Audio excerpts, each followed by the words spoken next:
Kabanata 61. Troublemaker. Ang pinuno ng pangkat na si Cao Hu, ay nakilala siya. Siya ay isang supervisor ng Shen Group at ilang beses siyang nakilala sa kumpanya. Kung naalala niya ng tama, ang kanyang pangalan ay Cao Hu. Sa sandaling ito, si Cao Hu ay nakikipagtalo sa isang pangkat ng mga manggugulo, at parang malapit na silang maglaban sa anumang sandali. Mabilis na lumakad si Zhendong at tinanong, ano ang nangyayari? Kagalang-galang na Ye. Kinilala ni Cao Hu si Zhendong at binati siya kaagad. Kagalang-galang na Ye, dumating ka lang sa oras. Ang mga rascals na ito ay dumating upang maging sanhi muli ng problema. Habang siya ay nagsalita, itinuro niya ang pangkat ng mga tao sa tapat nila, ang kanyang mukha na puno ng kasuklam-suklam at pag-aalipusta. Tila sila ay nagdulot ng problema sa site ng konstruksyon sa mga nakaraang araw, na talagang inis sa kanya. Sumulyap si Zhendong sa grupo at naayos ang kanyang tingin sa lalaki sa harap. Siya ay tumingin sa kanyang maagang 30s, na may isang crew cut at isang mabangis na ekspresyon. Hindi siya mukhang isang taong madaling makitungo. Bago dumating, tiningnan ni Zhendong ang impormasyon ng orihinal na may-ari at alam na ang taong ito ay tinawag na Qiu Sheng. Siya ay isang idler na gumala-gala sa lipunan sa buong araw, ngunit mayroon siyang maliit na impluwensya sa nakapalibot na lugar. Sa makatuwid, ang mga tao sa underworld ay nagbigay sa kanya ng palayaw na Autumn Tiger. Ikaw ba si Ginoong Sheng, ang orihinal na may-ari ng lupain? Si Zhendong ay lumakad papunta sa kanya at magalang na nagtanong. Bagaman hindi rin niya gusto ang mga rascals na ito, inutusan siya ni Cheng Shen na malutas ang isyu ng mapayapa. Kung hindi man, kung ang mga bagay ay nawala sa kamay, makakaapekto lamang ito sa reputasyon ng pangkat ng Shen. Kaya wala siyang pagpipilian kundi upang makipag-ayos sa ibang partido na magalang. Kaya paano kung ako? Sino ka ba? Sinulyapan ni Qiu si Zhendong mula sa ulo hanggang paa at tinanong ng hindi kanais-nais. Ako ang kinatawan na ipinadala ng The Shen Group upang makipag-ayos sa iyo. Sumangayon kami sa isang presyo ng pagbili ng 2 milyon sa mas maaga, at ang Shen Group ay nagbayad na ng buo. Ayon sa kasunduan, hindi kami sumasang-ayon sa anumang karagdagang presyo ng pagbili. Gayunpaman, sa diwa ng kompromiso, ang aming kumpanya ay handang tanggapin ang iyong kahilingan para sa isang karagdagang pagbabayad. Ngunit humihiling ka ng dagdag na 1 milyon, na labis. Maaari lamang kaming mag-alok sa iyo ng karagdagang 50,000 sa karamihan. Ibinigay ni Zhendong ang presyo ng diretso sa punto, nang walang pag-aaksaya ng anumang oras sa maliit na pag-uusap. Ang ilalim na presyo ay ibinigay ni Cheng Shen. Ayon sa sariling mga saloobin ni Zhendong, hindi rin niya bibigyan ng penny sa mga rascals na ito. Gayunpaman, naniniwala si Cheng Shen na kung magpapatuloy ang sitwasyon, maantala nito ang panahon ng konstruksyon at magdulot ng mga pagkalugi, pati na rin masira ang reputasyon ng pangkat ng Shen. Sa makatuwid, binigyan niya siya ng isang ilalim na presyo na 500,000 na darating at makipag-ayos. Sa sandaling sinabi ni Zhendong na handa siyang magdagdag ng pera, agad na nagpakita ang mukha ni Qiu ng isang smug sneer. Isang karagdagang 500,000. Hindi yun matatanggap. Hindi mo rin maaaring hawakan ang lupa na ito ng walang labis na milyon. Ang iyong pangkat ng Shen ay mayaman, ngunit kuripot ka pa rin sa paggawa ng negosyo, hindi ba? Si Qiu ay naging mas hindi makatuwiran, na hindi nagpapakita ng mga palatandaan ng pag-back down. Qiu, huwag kang lumayo. Ang karagdagang 500,000 ay naibigay na sa iyo. Ano pa ang gusto mo? Tinuro siya ni Cao Hu at sumigaw ng galit. Maging si Zhendong ay medyo inis sa sitwasyong ito. Ang pera para sa pagkuha ng lupa ay nabayaran na, at ang karagdagang 500,000 na ito ay ibinigay sa kanya bilang isang bonus. Gayunpaman, mas gusto pa niya na kumikilos na parang ang labis na milyon ay nararapat sa kanya. Medyo walang kahihiyan ito. 50,000 ay ang huling konsesyon ng Shen Group. Pinapayuhan ko si Ginoong Sheng na tanggapin ito at hindi masyadong matako. Ang galit ni Zhendong ay tumaas din, at nagsalita siya sa isang malamig na tinig. Bagaman sineseryoso lang niya ang ibang partido, sa mga mata ni Qiu, binabantaan siya ni Zhendong. Paano mo ako bantaing? Boy, alam mo ba kung sino ang aking malaking kapatid? Ang aking malaking kapatid ay tanga sa kalsada. Kung nasasaktan mo ako, hindi mo rin malalaman kung paano ka namatay. Sigaw ni Qiu, na inihayag ang kanyang background. Si Cao Hu, na nakatayo sa tabi niya, ay agad na nagpakita ng isang pahiwatig sa kanyang mga mata nang marinig niya na ang boss ni Qiu Sheng ay isang tanga sa kalsada. Tulad ng para kay Zhendong, sumimangot siya at nagsimulang mag-isip. Bastos sa kalsada. Bakit pamilyar ang pangalang iyon? Pagkalipas ng 1 segundo, naalala ni Zhendong ang nangyari kagabi. Si Jieming Tang ay nagdala ng mga manggugulo, kasama ang isang taong nagngangalang Biao Xia, at ito ay naging si Qiuho ay ang taong iyon ay under lang. Si Zhendong ay nasa problema ngayon. Si Biao Xia ay lubos na maimpluwensyahan sa mga lansangan ng Nanzhou City, at hindi siya isang taong makagulo. Sa sandaling ito, bumulong si Cao Hu sa tainga ni Zhendong, natatakot ka ba? Narinig ko na si Biao Xia ang numero unong matigas na tao sa mga kalye. Nagalit si Cao Hu ngayon lang, ngunit ngayon ay hindi siya nang ahas na ipakita ito. Kung ito ay si Qiuho, hindi siya matakot, pagkatapos ng lahat, ito ang kanyang teritoryo at hindi siya isang tao na makakasama. Ngunit ang background ni Biao Xia ay hindi isang bagay na madaling makitungo. Ano ang mali? Natatakot ka ba? Hayaan mo akong sabihin sa iyo ang totoo, ang aking malaking kapatid ay malapit. Kung hindi ka maaaring makabuo ng 1,000,000 ngayon, tatawagin ko siya at dadalhin niya ang kanyang mga tauhan na masira ang site na ito ng konstruksyon. Napansin ni Qiuho ang takot ni Cao Hu at naging mas mapagmataas. Galit na galit si Cao Hu kaya gusto niyang sampain, ngunit kapag naisip niya na si Biao Xia ay pagiging underling ni Qiuho, pinigilan niya ang kanyang mga salita. Kung ang iyong malaking kapatid ay napakalakas, bakit hindi mo siya tawagan upang subukan? Sa sandaling ito ay nagsalita si Zhendong, kalmado ang kanyang tinig at isang mapaglarong smirk sa kanyang mga labi. Nabigla ang lahat, at ang lahat ng mga mata ay biglang nakatuon sa kanya. Ginoong Ye, si Biao Xia ay hindi isang tao na makakasama, bulong ni Cao Hu na sabik. Wala namang sinabi si Zhendong, lumingon lang siya at ngumiti sa kanya. Sa pagtingin kay Qiuho sa tapat niya, tinitigan niya si Zhendong na may malawak na mga mata. Kung hindi ito para sa mga nagulat na hitsura sa mga mukha ng lahat, naisip niya na siya ay misheard. Ikaw maliit na brat, labis kang sabik na pumili ng away, magpapasaya ako sa iyo. Sinumpa ni Qiuho ang isang sneer, pagkatapos ay kinuha ang kanyang telepono at tinawagan ang kanyang kuya. Kuya Biao, binubuli ako. Ano? Sino ang kamatayan na ng ahas na mapang-api sa aking kapatid? Nasaan ka? Dadalhin ng Big Brother ang mga tao upang maghiganti sa iyo. Big Brother? Nasa XX Road ako. Magmadali ka at dumating, titignan ko siya rito. Hayaan ang taong nagbuli sa iyo na hugasan ang kanyang leeg at maghintay. Darating ako at alagaan siya. Si Qiuho Sheng ay sinasadya na ilagay ang kanyang telepono sa speaker nang tumawag siya, upang takutin lamang si Zhendong. Malinaw na narinig ni Zhendong ang tinig sa kabilang dulo ng telepono, na kinumpirma ang kanyang hinala na ito ay ang parehong tao mula kagabi. Napakasigla mo, bata. Kung mayroon kang mga guts, huwag tumakas. Malapit na ang aking malaking kapatid. Si Qiuho ay nag-hang up ng telepono at nagpatuloy sa panunuya kay Zhendong. Ngumiti lang si Zhendong at hindi nag-abala na tumugon. Ang paghihintay ay hindi matagal, sa mas matagal sa 10 minuto, dinala ni Biao Xia ang kanyang mga tauhan. Ang taong ito ay pinalo lamang ni Zhendong kagabi, at ang kanyang mukha ay namamaga pa rin. Kabanata 62. Walang kilos, walang kamatayan. Kagabi, si Biao Xia ay binugbog ni Zhendong. Kasalukuyan siyang naospital sa isang kalapit na ospital nang makatanggap siya ng isang tawag mula sa kanyang subordinate. Agad siyang sumugod. Kuya Biao, anong nangyari sa mukha mo? Nagmamadali siyang binati ni Qiuho Sheng at nabigla nang makita ang bruised at namamaga na mukha ni Biao. Huwag mo itong banggitin. Pinalo ako kagabi. Sino ang nangbuli sa iyo? Si Big Brother ay maghihiganti sa iyo. Si Biao ay kumala sa kanyang kamay, malinaw na hindi nais na pag-usapan ang tungkol sa kanyang mga pinsala. Si Qiuho ay hindi matulungin na hindi nagtanong pa at itinuro kay Zhendong sa kabilang daan. Ito ang taong iyon, may utang siya sa akin ng 1,000,000 at hindi magbabayad. Kahit na sinabi niya na wala ka. Ang taong ito ay masyadong mayabang. Kuya Biao, dapat mo siyang turuan ng isang aralin para sa akin. Sinadya niyang pinalaki ang sitwasyon upang pukawin si Biao Xia. Alam niya ang pagkagalit ng kanyang kapatid. Hanggat ang isang tao ay nang-ahas na huwag igalang siya, tiyak na aalagaan niya sila. Kaya't sinasadya ni Qiuho Sheng. Sinundan ni Biao ang kanyang daliri at tumingin, tinitigan si Zhendong na may isang hindi naniniwala na ekspresyon sa kanyang mukha. Mapahamak, bakit siya ito? Nang makita niya si Zhendong, nagpanik si Biao. Ang takot sa karanasan ng huling gabi ay isang bagay na hindi niya malilimutan. Ang kakilakilabot ni si Zhendong ay nag-iwan ng malalim na anino sa kanya. Ngayon na nakita niya siya muli, si Biao ay natakot tulad ng isang mouse na nakakakita ng isang pusa, ang kanyang mga palad na pinagpapawisan ng labis. Retreat. Hindi, kung ang pumatay na ito ay nahuli sa kanya, patay na siya. Naisip ni Biao na tumakbo palayo, ngunit kapag naisip niya ang kakilakilabot na mga kakayahan ni Jendong, mabilis niyang tinanggal ang ideya.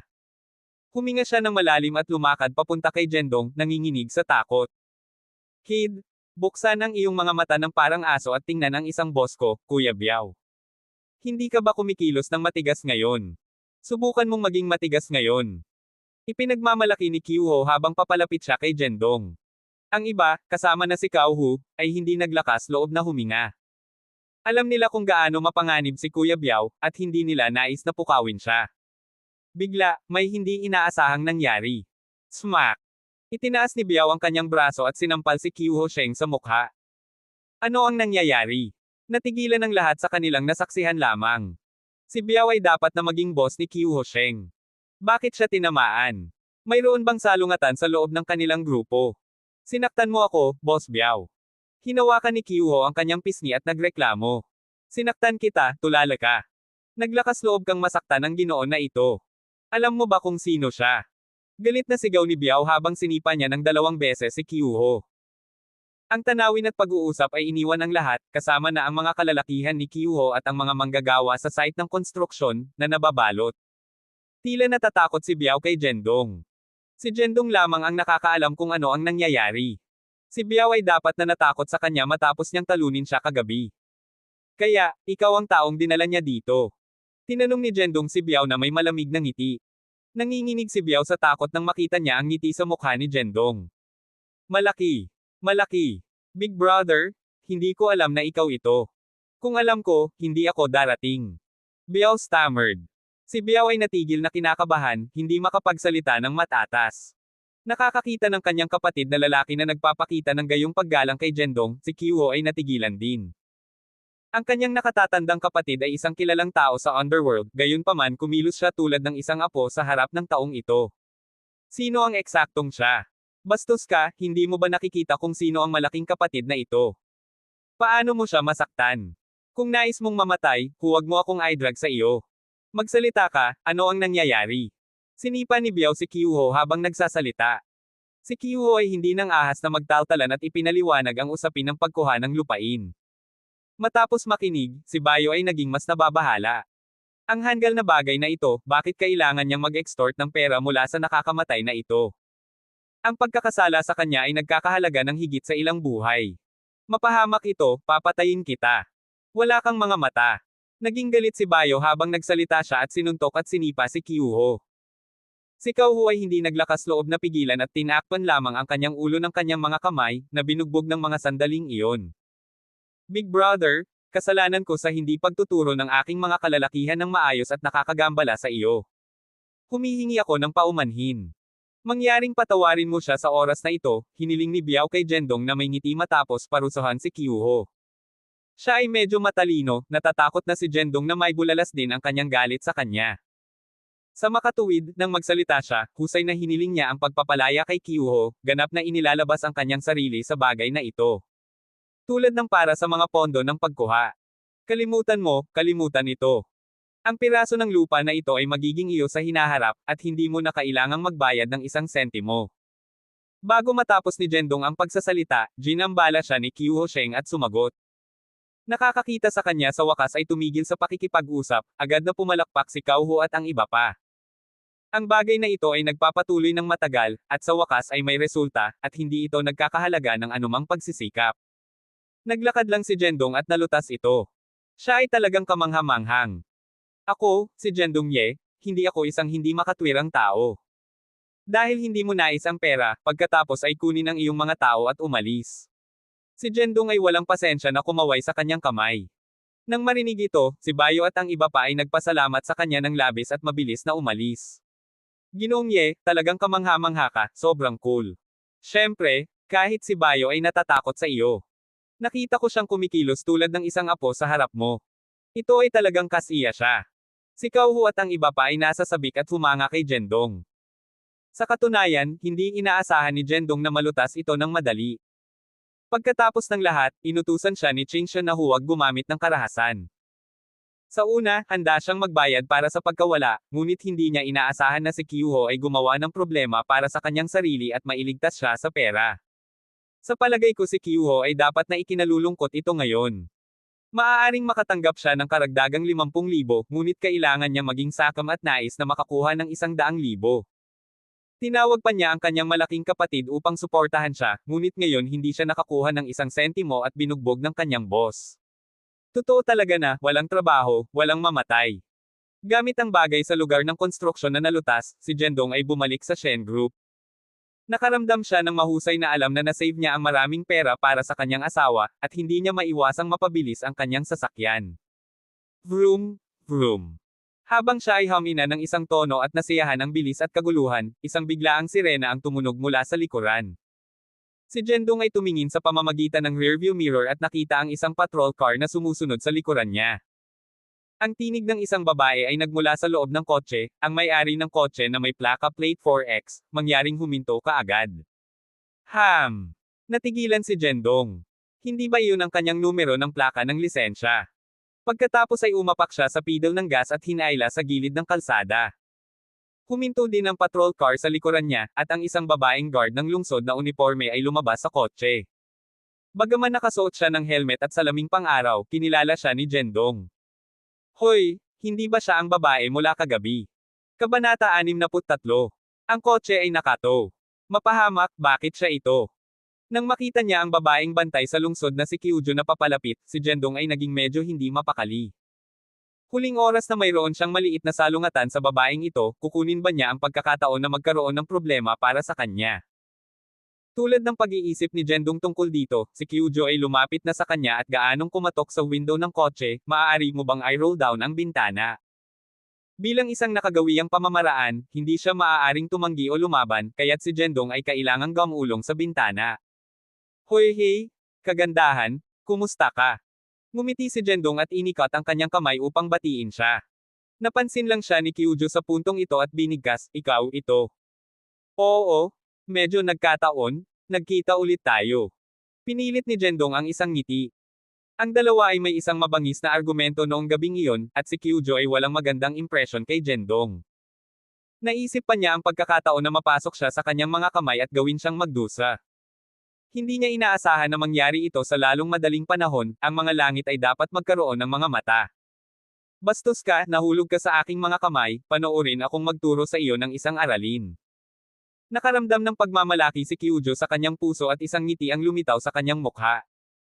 Si Jendong ay may pakiramdam ng foreboding nang makita ang kanyang ngiti. Sir, alam mo ba na napakabilis ka lang ngayon? Tanong ni Kyujo. Talaga. Ngunit hindi ako mabilis na nagmamaneho. Tanong ni Jendong. Ito ay isang kampo sa malapit, mayroong isang limitasyon ng bilis dito. Well, hindi ko alam iyon. Alam mo man ito o hindi ang iyong negosyo, ngunit napakabilis ka lang ngayon, at kailangan kong parusahan ka ayon sa batas ngayon. Napangiti si Kyujo ng buong pagmamalaki at kinuha ang walkie-talkie mula sa kanyang baywang, may isang puting luho na kotse na lumalabag sa mga patakaran sa XX Road. Tumawag ng isang tow truck na darating ngayon. Ang bilis ng pagbilis ay nagre-resulta lamang sa mga puntos at multa, ngunit malinaw na sinusubukan niyang ipahiwatig ang kanyang kotse. Halika, opisyal, nagpapabilis lang ako. Kailangan mo bang ipahiwatig ang aking kotse? Sinabi ni Jendong, na umaabot upang kunin ang walkie-talkie. Ano ang ginagawa mo? Itago ang iyong mga kamay sa iyong sarili, o sisingilin kita sa paghadlang sa opisyal na negosyo. Nagbanta kaagad si Kyujo. Ang mga labi ni Jendong ay umikot at mabilis niyang inalis ang kanyang kamay. Sige, hindi kita hahawakan. Ngunit maaari ba nating pag-usapan dito? Kahit na ako ay nagpapabilis, hindi ba sapat na pagbabawas ng mga puntos? Kailangan mo bang ipahiwatig ang aking kotse? Sinabi ni Jendong. Nang makita kung gaano siya nababahala, ang ngiti ni Kyujo ay naging mas madulas. Sa katunayan, sa karamihan ng mga kaso, ang isang simpleng paglabag sa trapiko tulad nito ay hindi mangangailangan ng pag-impound ng kotse. Ngunit sino ang humiling sa kanya na mapot sa taong ito? Ito ay isang bihirang pagkakataon na ibinigay sa kanya sa pamamagitan ng kapalaran, at syempre kailangan niyang maghiganti. Hindi niya ito pinakawalan. Kung hindi man o hindi ang iyong sasakyan ay nasa akin. Ang iyong opinyon ay hindi mahalaga, nakuha ito. Sino ang humiling sa iyo na masira ang mga patakaran, bastos mo? Sisihin ako. Nagkibit balikat si Kyujo, na nagpapanggap na mapagmataas. Napagtanto din ni Jendong na ang babaeng ito ay malinaw na sinusubukan na magulo sa kanya. Ang pag-iisip ay nagalit sa kanya. Bagaman ilang beses silang nagtalo kagabi, hindi ito ganap na kasalanan niya. Sino ang hindi magagalit kapag hindi sila naiintindihan at tinawag na scumbag? Miss, nagkakamali ka rito. Inaamin ko na medyo hindi tayo nagkakasundo kahapon, ngunit ikaw ang nagsimulang sampain sa akin ng walang dahilan. Ang ginagawa mo ngayon ay naghahanap lamang ng paghihiganti, reklamo ni Jendong. Ang babaeng bantay sa lungsod na si Kyujo, ay diretso at hindi sinubukan na itago ang kanyang hangarin, kaya paano kung naghahanap ako ng paghihiganti? Sinira mo ang mga patakaran, at ngayon nasa patrol duty ako. Kung parusahan ka ay nasa akin. Bumaba ka na sa kotse ngayon. Galit na galit si Jendong kaya gusto niyang sampain sa kanya, ngunit pinigilan niya. Ito ang kanyang teritoryo, at kung magpapatuloy siyang makipagtalo sa kanya, magtatapos lang siya sa pagkawala. Fine, isang tunay na lalaki ay hindi nakikipagtalo sa isang babae. Nanalo ka. Si Jendong ay humawak sa kanyang pagkabigo at bumaba sa kotse. Di nagtagal, dumating ang isang tow truck at kinuha ang sasakyan ni Jendong, iniwan siyang may multa. Ang iyong sasakyan ay nai-impound sa istasyon ng patrol. Bayaran ang multa at maaari mo itong kunin, sabi ni Kyujo, isinampol ang multa sa dibdib ni Jendong. Jendong crumpled ang multa sa kanyang kamay, pakiramdam na walang magawa. Nanalo ka sa oras na ito. Hindi ako nasisiyahan na nakilala ka, ungol niya bago tumalikod. Bigla, ang isang tao na may isang machete ay nagmamadali mula sa kabaligtaran na eskinita at tumakbo papunta sa kanila, sumigaw, umalis kayo sa daan, kayong lahat. Ang lalaki ay susugod patungo kay Jendong, na pinalayas ang mga naglalakad sa kanyang landas. Ang isang tao na gumagamit ng kutsilyo ay nabaliw sa kalye, na mukhang nakakatakot. Tumakas ang mga dumaraan sa gulat. Nagtataka si Jendong kung ano ang nangyayari, ngunit sa sumunod na segundo naintindihan niya. May mga gwardya sa lungsod na hinahabol ang tao mula sa likuran, kaya dapat ay gumawa siya ng mali at hinabol. Kung hindi man, hindi siya tatakbo ng ganoon. Bagaman hindi alam ni Jendong kung ano ang nagawa ng lalaki, mapanganib para sa kanya na tumakbo sa paligid ng isang kutsilyo sa publiko. Maaaring hindi niya sinasadyang saktan ang mga inosenteng tao. Dahil nakita niya ito, walang dahilan para sa kanya na umupo ng walang imak. Ikinuyom si Jendong ang kanyang mga kamao, handa nang ibagsak ang kontrabida. Ngunit bago siya kumilos, ang isang babaeng patrol guard na nagngangalang Kyujo ay sumugod muna. Tumigil ka. Siya ay isang hakbang sa unahan ni Jendong at hinarang ang kontrabida. Naghahanap ka ng kamatayan, asong babae. Ang dalawa ay humarap sa isa't isa, at ang kontrabida ay lumusot sa kanyang kutsilyo sa kanya. Si Kyujo ay maliksi at tinanggal ang kutsilyo sa pamamagitan ng pag-ikot. Pagkatapos ay sinuntok niya ang kontrabida. Sa katunayan, mahusay siya sa pagbaril, ngunit walang lakas. Nagkaroon ng isang likas na agwat sa pagitan ng mga kalalakihan at kababaihan, hayaan ang katotohanan na ang kontrabida ay isang burly na lalaki na malinaw na isang uri ng kuryente. Ang kanyang suntok ay may kaunting epekto sa kanya. Sa halip, siya ay sinipa at natamba sa lupa dahil malapit na siya sa kanya nang sumuntok siya. Mapahamak ito, gusto mong manggulo sa akin. Tumayo ka. Hinaila siya ng kontrabida at hinawakan ang kutsilyo sa kanyang leeg. Nang makita ang eksenang ito, si Jendong ay halos naglabas ng isang bibig ng dugo. Ano ang ginagawa ng hanggal na babaeng ito? Siya ay brown at walang utak. Bago kumilos, dapat niyang masuri ang agwat ng lakas sa pagitan ng kaaway at sa amin, di ba? Handa na si Jendong na gumawa ng aksyon mismo. Hanggat gumawa siya ng isang pagkilos, ang pakikitungo sa tog ay walang problema. Gayunpaman, ang babaeng ito ay kailangang magmadali upang i-play ang bayani. Bagaman ang pag-aalay ay isang magandang bagay, dapat na niya muna masuri ang sitwasyon. Hindi ba ito lamang ang nagpapalala sa mga bagay? Liu Junho, huwag maging impulsive. Napapaligiran ka na. Mabilis na pakawalan si Kyujo at huwag pigilan ang kailangan. Sa sandaling ito, naabutan ng ilang mga gwardya sa lungsod na nasa likuran nila. Maaari nilang tawagin ang pangalan ng babaeng bantay sa lungsod, na nagpapahiwatig na kilala nila ang bawat isa. Sa kasamaang palad, siya ay nasa kamay ng tog ngayon, at hindi sila naglakas loob na lumapit ng madali. Kabanata 64. Pagtulong sa kriminal. Ang rider ng kabayo ay nais na takutin ako. Hindi ko sinusubukan na takutin ka. Babalaan kita na huwag kumilos ng mabilis, o mag-ingat sa ulo ng asong ito. Hinaila ni Liu Junho ang buhok ni Kyujo na may isang kamay, at inilagay ang isang kutsilyo sa paligid ng kanyang leeg. Sa pagtingin sa kanyang nakatutuwang hitsura, malinaw na hindi siya nagbibiro, kung siya ay na-corner, papatayin talaga siya. Ang ilang mga gwardya ng lungsod na humahabol sa kanya ay hindi maglakas loob na sumulong dahil alam nila ang bisyo ng gangster na ito. Hayaan silang mag-isa, naramdaman ni Jendong ang isang maliit na mahirap. Sumulyap siya sa paligid, at sa wakas ay nahulog ang kanyang mga mata sa patrol car sa tabi niya. Nakita niya ang kanyang eyeballs na lumiligid, at biglang naisip ng isang bagay, ang malaking kapatid na ito. Huwag lumipat, kung maglakas loob kang lumipat muli, papatayin ko ang babaeng ito hanggang kamatayan. Tinawag lang siya ni Jendong, at natakot si Liu Junho kaya mabilis niyang hinigpitin ang kanyang machete. Kapatid, huwag kang magalak, hindi ako isang bantay sa lungsod, narito ako upang matulungan ka.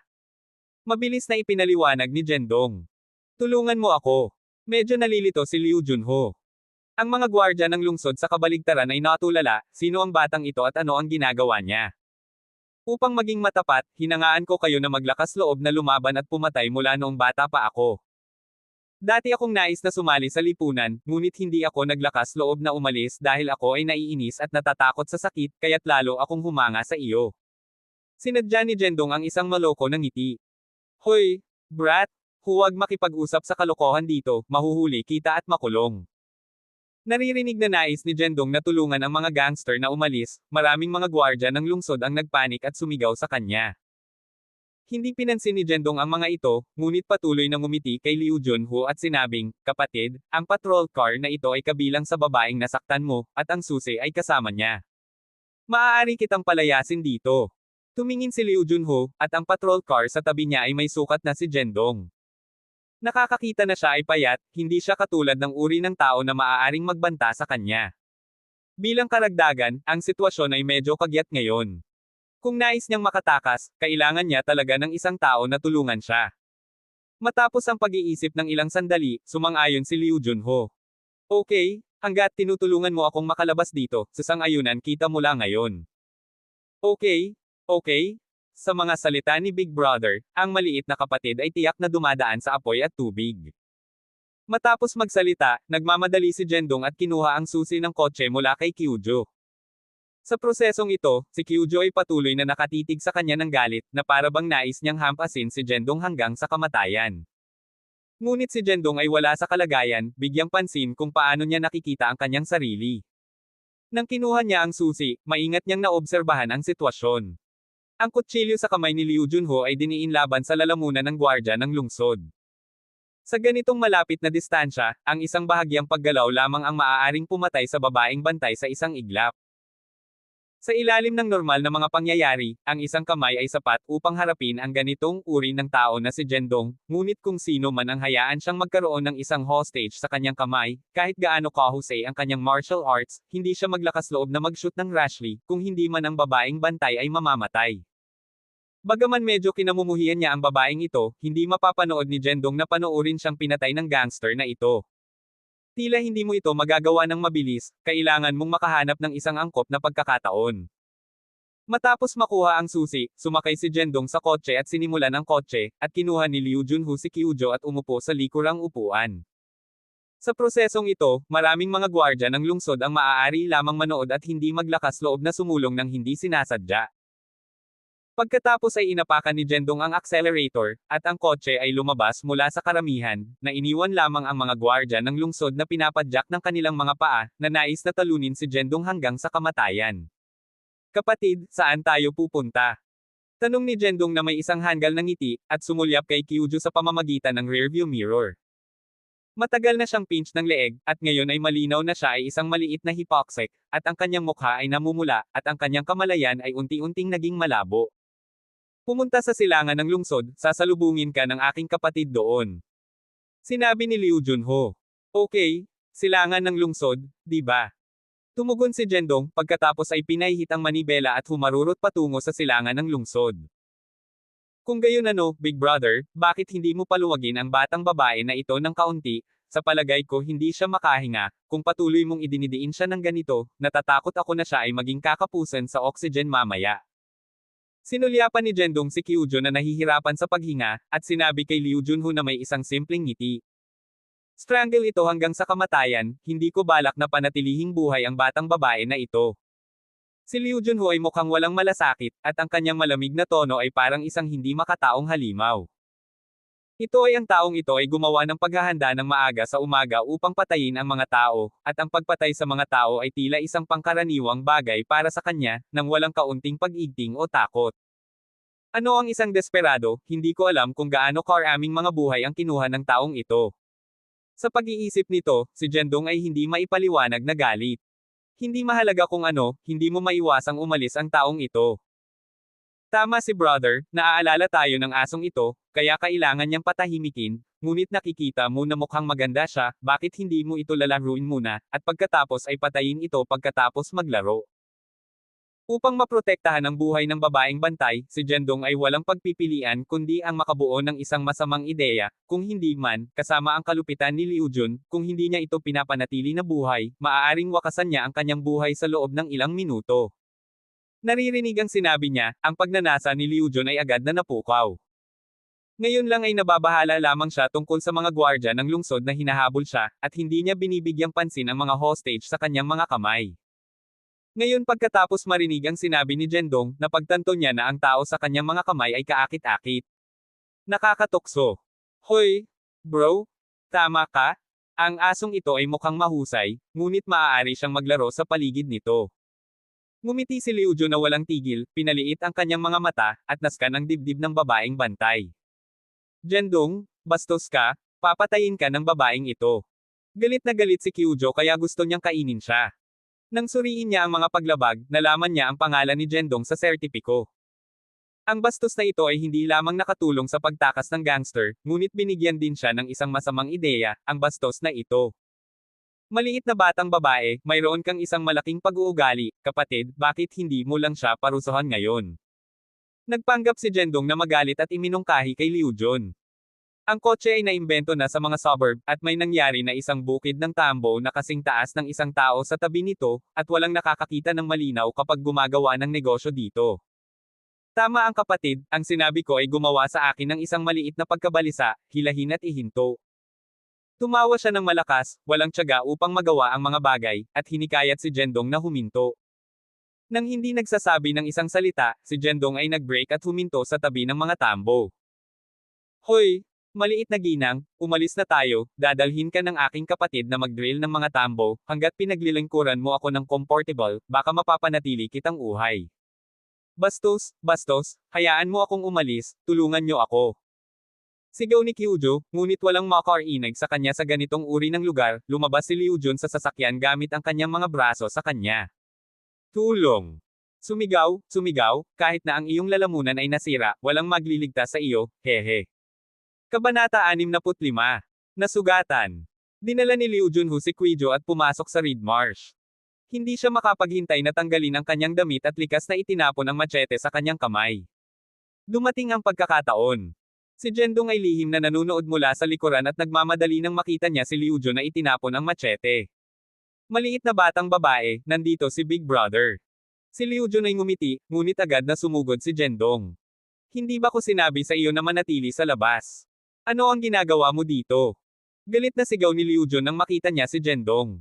Narito ako upang kunin ang iyong buhay. Malamig na ngumisi si Jendong at sinuntok siya. Sinubukan ni Liu Jun na hadlangan ang kanyang kamay, ngunit ang kanyang lakas ay sapat lamang upang makitungo sa mga kababaihan. Paano siya makatayo kay Jendong? Bang! Sinuntok siya ni Jendong at siya ay itinapon. Hindi agad siya hinabol ni Jendong, ngunit lumingon upang suriin si Kyujo, okay ka lang ba? Ikaw bastos, scum, basurahan, papatayin kita. Biglang tumayo si Kyujo mula sa lupa, kinuha ang machete at inikat ito kay Jendong. Sa kabutihang palad, si Jendong ay mabilis na yumigtad. Baliw ka ba? Pinuna ni Jendong. Ikaw ang baliw, basurahan ka, mamatay ka. Sinumpa ni Kyujo at muling isugod ang machete. Napagtanto ni Jendong na ang babaeng ito ay talagang nais na patayin siya. Sa oras na ito, hindi siya yumigtad, ngunit tinamaan ang kanyang palso ng isang suntok, na naging sanhi ng paglipad ng machete sa kanyang kamay. Mapahamak ito, hindi ka ba makatuwiran? Naisave kita sa labas ng kabaitan, at gusto mo pa ring patayin ako. Para kang isang aso na nakagat ng Ivy Dongbin. I spit kita. Tulungan mo ako, naaalala mo ba ang sinabi mo? Hindi mo ba naaalala? Inirerekomenda mo pa ang pagsunod sa kriminal at dumating sa isang kakilakilabot na ideya. Ikaw ay isang scumbag. Alam ni Queji na hindi niya matalo si Jendong, kaya sinubukan niyang gamitin ang kanyang laway upang talunin siya. Sa sandaling ito, nais ni Jendong na maaari niyang igulong ang kanyang mga mata sa kalangitan. Ginawa ba ng utak ng babaeng ito ang paglimot? Hindi ba niya naalala ang sitwasyon sa oras? Nakikiusap ako sa iyo, ang taong iyon ay halos hinampes ka hanggang sa kamatayan. Kung hindi ito para sa aking kakilakilabot na ideya, patay ka na. Lumapit si Jendong.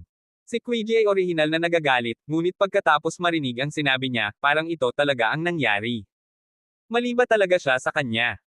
Tulad ng iniisip niya tungkol dito, si Liu Junho, na nasaktan lamang ni Jendong, ay nagpupumilit na tumayo. Kinuha niya ang machete sa lupa at inikat ito patungo sa likod ni Jendong. Mag-ingat ka. Ang mukha ni Queji ay nagbago ng malaki habang sumisigaw siya. Si Jendong ay naiinis sa kanya na hindi niya napansin ang pagkakaroon ni Liu Jun. Nang marinig niya ang nerbiyos na sigaw ni Queji, sa wakas ay gumanti siya. Nang walang pag-iisip ng sobra, ito ay puro isang reflex na aksyon. Mabilis siyang gumawa ng isang malaking hakbang sa kanan.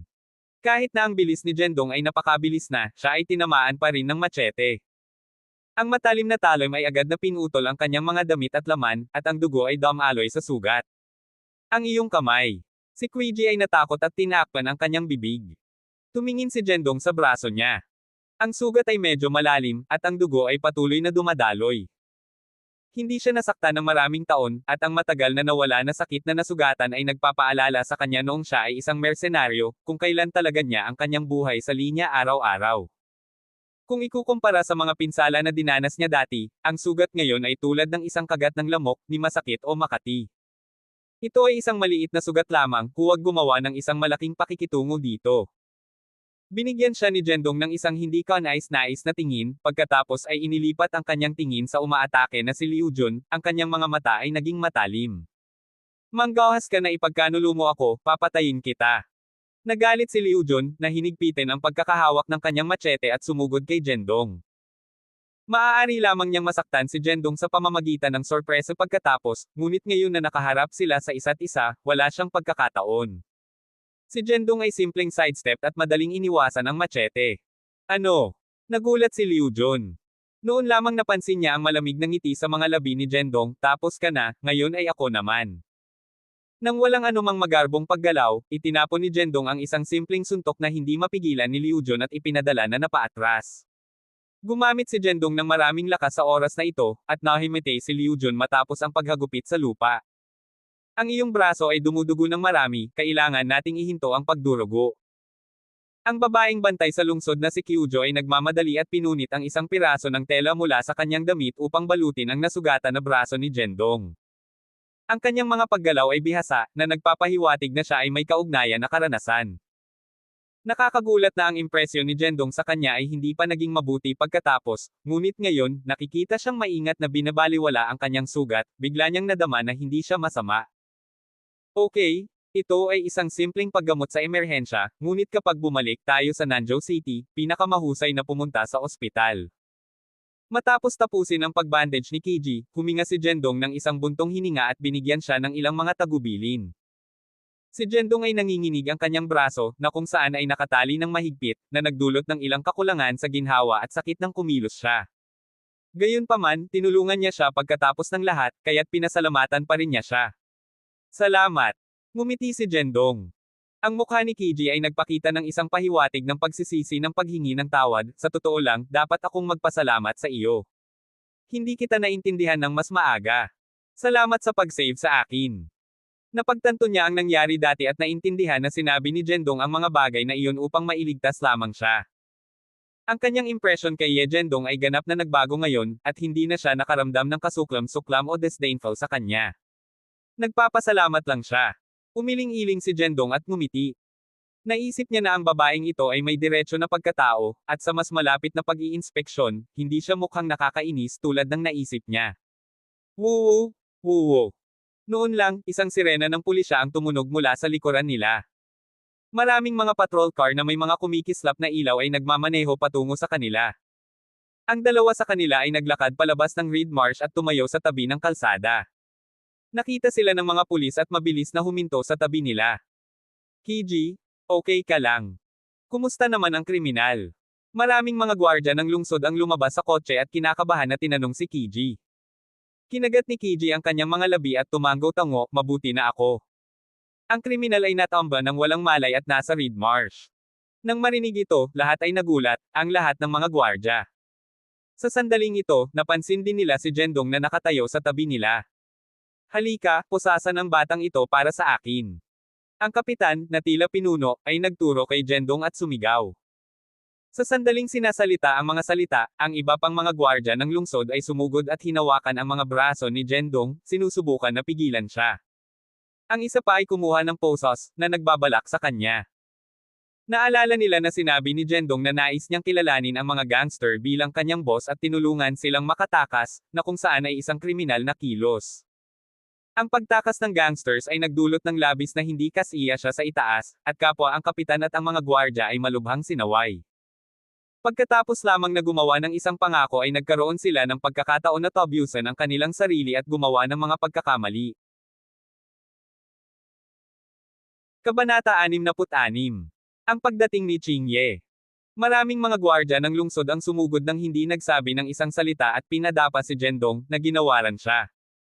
Sa katunayan, wala siyang balak na pigilan, kung hindi man, paano siya mapahamak ng mga gwardya ng lungsod na ito. Ano ang ginagawa mo? Ako ay isang mabuting tao, sabi ni Jendong. Ha? Gaano ka manggahas na tanungin kung ano ang ginagawa namin? Kung hindi ka para sa pagtulong sa pagtakas ng kriminal, kailangan ba naming dumaan sa sobrang problema? Ikaw ay maliit na punk, nakagawa ka na ng isang krimen, alam mo ba iyon? Maaari kang maghintay na pumunta sa bilangguan. Galit ang nangungunang bantay sa lungsod. Si Jendong ay hindi nagsasalita, na iniisip ang kanyang sarili, ang isa pang tulala na hindi nakikilala ang tama mula sa mali at maling paggamit ng batas. Hayaan mo na siya, Kapitan Zhang. Lahat kayo ay hindi naintindihan siya. Nang hindi naghihintay kay Jendong na magsalita, ang babaeng bantay sa lungsod na si Kyujo, ay nagsalita muna. Hindi siya maintindihan. Ano ang ibig mong sabihin? Si Kapitan Zhang ay mukhang nalilito. Pagkatapos ay isinalaysay ni Kyujo ang nangyari sa kanyang mga kasamahan. Matapos makinig, sa wakas ay naintindihan ng lahat na si Jendong ay nakatulong lamang sa pagtakas sa kriminal dahil nais niyang tumulong, at tiyak na dahil sa kanyang tulong na nagawa nilang ibagsak ang kriminal. Kaya iyon ang nangyari. Paumanhin, pasensya na, ako ay impulsive. Ano pa ang hinihintay mo? Magmadali ka at pakawalan ang kapatid na ito. Humingi ng tawad si Kapitan Zhang habang inutusan ang mga gwardya ng lungsod na palayain si Jendong mula sa pagkaposos. Pagkatapos, ang mga gwardya ng lungsod ay pumasok sa Reed Marsh at kinaladkad ang walang malay na si Liu Junho, na ibinalik siya sa bureau ng lungsod. Bago umalis, paulit-ulit na ipinahayag ni Kapitan Zhang ang pasasalamat kay Jendong.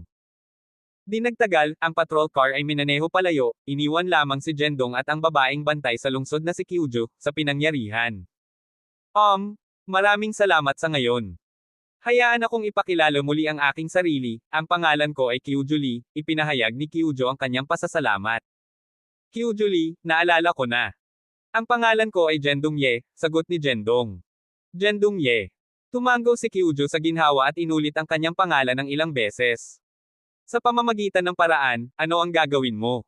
Paano ka nagpatrol at magsisiyasat sa mga pangunahing kaso? Nagtataka si Jendong. Talagang miyembro ako ng pangunahing unit ng kaso. Minsan kailangan kong gumawa ng gawaing bukid at magpatrol upang masakop para sa iba, paliwanag ni Kyujo. Sa sandaling ito, naalala niya ang insidente kung saan nila inihinto ang kotse ni Jendong. Humihingi ako ng paumanhin tungkol sa nangyari sa iyong sasakyan. Gagantay ako sa mga personal na kadahilanan at pinahila ang iyong sasakyan. Matapos maranasan kung ano ang nangyari, ang saloobin ni Kyujo kay Jendong ay gumawa ng isang kumpletong 360 degree na pagliko. Dati siyang hindi gusto sa kanya, ngunit ngayon siya ay labis na magalang sa kanya sa kanyang pagsasalita. Hindi ito nakakagulat, pagkatapos ng lahat, na-isave ni Jendong ang kanyang buhay ngayon. Okay lang, sinisira ko muna ang batas. Pupunta ako at magbabayad ng multa at ibabalik ang aking sasakyan sa aking sarili, ikinaway ni Jendong ang kanyang kamay at sinabing, hindi talaga nag-abala ito. Hindi siya isa upang humawak ng mga sama ng loob, kahit na mayroon siyang ilang mga hindi kasiya siyang karanasan kay Kyujo dati. Ngunit dahil humingi siya ng tawad, handa siyang tanggapin ito. Matapos ang isang maikling chat, ang dalawa ay nagpunta sa kanilang hiwalay na paraan. Bago maghiwalay, kinuha ni Kiejen ang inisyatibo upang iwanan ang kanyang numero ng telepono sa kanya, na sinasabi na babayaran siya para sa pag-save ng kanyang buhay kung may pagkakataon siya. Orihinal na, binalak ni Jendong na pumunta sa Traffic Management Bureau upang mabayaran ang multa at makuha ang kanyang impounded na kotse, ngunit sa oras na siya ay bumalik sa sentro ng lungsod, ito ay nakaraan na alas 5 ng hapon. Napagtanto niya na huli na upang magmadali sa Traffic Management Bureau dahil marahil ay nagsara na sila para sa araw. Naisip niya sa kanyang sarili, babalik lang ako bukas upang makuha ang aking sasakyan, at pinasasalamatan ang isang taxi pabalik sa kanyang kumpanya. Bakit ka lang bumalik ngayon? Nawala ka ng matagal, saan ka nagpunta? Sa sandaling bumalik si Jendong, agad na tinanong ni Chingshan ang tungkol sa kanyang kinaroroonan. Matapos malutas ang isyu sa site ng konstruksyon, tinawagan siya ni Kauhu na mag-ulat. Inisip ni Chingshan na ang bagay na ito ay nalutas na at si Jendong ay babalik kaagad. Hindi niya inaasahan na bumalik si Jendong ng matagal, kaya't nag-usisa siya. Huwag mong banggitin ito. Tumakbo ako sa maraming masamang kapalaran. Napabuntong hininga si Jendong at ipinaliwanag ang lahat ng nangyari, kasama na ang pag-impound ng kanyang sasakyan sa Traffic Management Bureau. Matapos marinig ang kanyang paliwanag, natakot din si Chingshan. Hindi niya inaasahan na sa loob lamang ng maikling panahon, naranasan ni Jendong ang gayong mapanganib na sitwasyon. Hindi nakakagulat na nakita niya ang isang kakaibang bendahe sa kanyang braso, na marahil ay mula sa pakikipaglaban sa kriminal. Hayaan mo akong makita ang braso mo. Nag-aalala si Chingshan. Walang makikita, maliit na pinsala lang, okay lang. Ngumiti si Jendong. Bagaman ang maliit na pinsala na ito ay wala sa kanya, hindi iniisip ni Chingshan. Ang pag-iisip lamang tungkol sa kanya na nakaharap sa gayong walang puso na kriminal ay nagpunit sa kanya. Asawa, anong mali? Bakit ka umiiyak? Hindi alam ni Jendong kung ano ang nangyayari at nagpanik nang makita niya ang mga luha sa mga mata ni Chingshan. May nagawa ba akong mali? Kung ginawa ko, maaari mo akong matumbok o masira ako, ngunit mangyaring huwag umiyak, patuloy niya. Ikaw ay hanggal na tao, hindi ako galit sa iyo. Natakot lang ako nang naisip ko ang nangyari kanina, paliwanag ni Chingshan, sniffle. Si Jendong ay una nang nalilito ngunit pagkatapos ay hindi maiwasang tumawa. Napagtanto niya na nag-aalala siya tungkol sa kanyang kaligtasan, at sa napakagandang babaeng nagmamalasakit sa kanya, naramdaman niyang kumpleto ang kanyang buhay. Huwag tumawa. Ay pangako mo sa akin na hindi ka nagagawa ng anumang mapanganib na ganyan muli. Hindi ko nais na maging isang bayani. Gusto ko lang maging ligtas ka, seryosong sinabi ni Chingshan. Ngumiti si Jendong at inilagay ang braso niya. Hindi siya tumanggi ngunit sa halip ay isinandal ang kanyang ulo laban sa kanya. Huwag kang mag-alala, sa isang magandang babae tulad ng pag-aalala mo sa akin, paano kita pababayaan? Sagot niya. Matapos ang pagpalipis ng ilang oras sa opisina, sa wakas ay lumabas si Jendong. Ginoong Ye, may naghahanap sa iyo sa front desk. Ipinagbigay alam sa kanya ng kanyang sekretarya. Pupunta ako doon. Sumagot si Jendong at bumaba sa lobby. Doon, nakakita siya ng isang gwapong binata na nakaupo sa sofa, nagbabasa ng isang pahayagan. Sa sandaling nakita ng lalaki si Jendong, tumayo siya at ibinaba ang pahayagan. Ikaw. Nang makita ng malinaw ang mukha ng lalaki, biglang nagulat si Jendong. Ang binata ay walang iba kundi ang mahiwagang tao, Ching Ye. Matagal na hindi nakikita, kapatid na Jendong.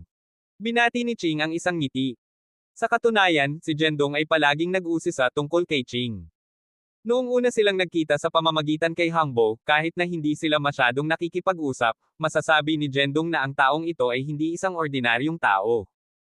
Maging si Hangbo Shen, ang mapagmataas na batang master, ay nagpakita ng malaking paggalang sa kanya. Maliwanag na ang taong ito ay may isang hindi mababa na background, at si Ching ay hindi isang simpleng karakter. Bakit niya ako hinanap? Ano ito? Nagtataka si Jendong sa kanyang sarili. Kabanata 67. Listahan ng mga kalahok ng martial arts tournament. Dinala ni Jendong Ye si Ching Ye sa panloob na restoran ng grupo, higit sa lahat dahil ito ay tahimik at maginhawa para sa dalawa na makipag-usap sa negosyo. Umupo sila at inutusan ng isang tasa ng kape. Kapatid na Jendong, natanggap mo ba ang sulat ng paanyaya na ipinadala ko sa iyo dati? Si Ching ay humigop ng kape at nagtanong ng may ngiti. Natanggap ko ang sulat ng paanyaya. Salamat sa paghahatid nito, kapatid na Ye.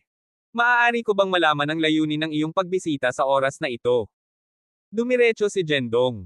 Nangyari akong dumaan dito at nagdala sa iyo ng isang bagay. Kinuha ni Qingye ang isang sobre mula sa kanyang bulsa at ibinigay ito kay Jendong. Ang sobre ay hindi selyadong at nakabukas. Kinuha ni Jendong ang liham at nakita na napuno ito ng mga pangalan, ang ilan sa mga ito ay may bilog ng isang pulang panulat, na parang mayroon silang espesyal na kahulugan. Ano ito? Nagtaka si Jendong. Ito ang listahan ng mga kalahok sa kompetisyon ng martial arts. Ang mga nabilog ng hiwalay ay ilang mga malakas at potensyal na mga manlalaro, na lahat ay mga manlalaro ng binhi. Dahil nakikilahok ka rin sa kompetisyon, mabuti na malaman ang higit pa tungkol sa iyong mga kakompetensya, paliwanag ni Qing. Tumango si Jendong sa pag-unawa at biglang nakita ang isang pamilyar na pangalan sa listahan. Binjo. Sa una, nadama niya na ang pangalan ay pamilyar, ngunit pagkaraan ng ilang segundo, naalala niya. Hindi ba si Binjo ang pangalawang ranggo ng manlalaro sa listahan ng medalya ng pilak ng Qing Mohol? Naalala pa rin ni Jendong ang huling oras na siya ay namimili kasama si Qingshen at tinuruan si Kaijo, ang kanyang pinsan, isang aralin. Bago na bilanggo si Hang Boshen, sinabi niya na ipaghihiganti siya ni Binjo. Kung hindi ako nagkakamali, ang Binjo na ito mula sa Qing Mohol ay dapat na ang isa. Maaari ko bang tanungin, kapatid na Jendong, mayroon ka bang mga sama ng loob kasama si Binjo mula sa Qing Mohol? Bigla, habang iniisip ito ni Jendong, tinanong siya ni Qing ng tanong na ito. Hindi ko pa siya nakilala, ngunit nasaktan ko ang kanyang pinsan. Nagkibit balikat si Jendong. Nang marinig ang sagot na ito, nagulat si Qing. Si Binjo ay ang pilak na medalya ng Qing Mohol at naging kilalang master din sa buong lungsod ng Timog. Si Jendong ay nangahas na labanan ang kanyang pinsan at mahinahon pa rin. Ang kanyang pag-iingat ay tunay na nakakagulat. Bakit ka nagtanong? Tanong ni Jendong. Narinig ko na si Binjo ay naghahanap ng mga koneksyon kanina lamang at iginiit na maging sa parehong pangkat tulad mo sa martial arts na kompetisyon. Malinaw na darating siya para sa iyo. Iminumungkahi kung maging mas maingat ka, same time na pinaalalahanan siya ni Qing. Si Jendong ay nag-iisip na tungkol sa kung ang taong ito ay magiging sanhi ng problema para sa kanya. Matapos marinig ang mga salita ni Qing, naging masigurado siya na talagang target siya ni Binjo. Siyempre, naisip lang ni Jendong ang tungkol dito at hindi ito pinapaubaya. Pagkatapos ng lahat, napakaraming tao sa mundong ito na nais na magdulot ng problema para sa kanya. Nabubuhay pa rin siya ng maayos ngayon, habang ang mga nagdulot ng problema para sa kanya ay nawala na. Salamat, mag-iingat ako, sagot ni Jendong. Ang ibang tao ay may mabuting hangarin sa pagpunta upang paalalahanan siya, kahit na hindi niya naisip si Bin. Ang mabuting kalooban ni Qing ay nararapat pa ring pasasalamat mula kay Jendong. Hindi mo kailangang pasalamatan ako, kapatid na Jendong. Kung makakamit mo ang magagandang resulta sa komperensya, makikinabang din ito sa akin. Hinahanap ko lang ang aking sarili, ngumiti si Qingye. Ang taong ito ay lubos na matapat, na masabi ang mga bagay na ito ay nagpakita na siya ay isang prangka na tao, kahit papaano sa ibabaw.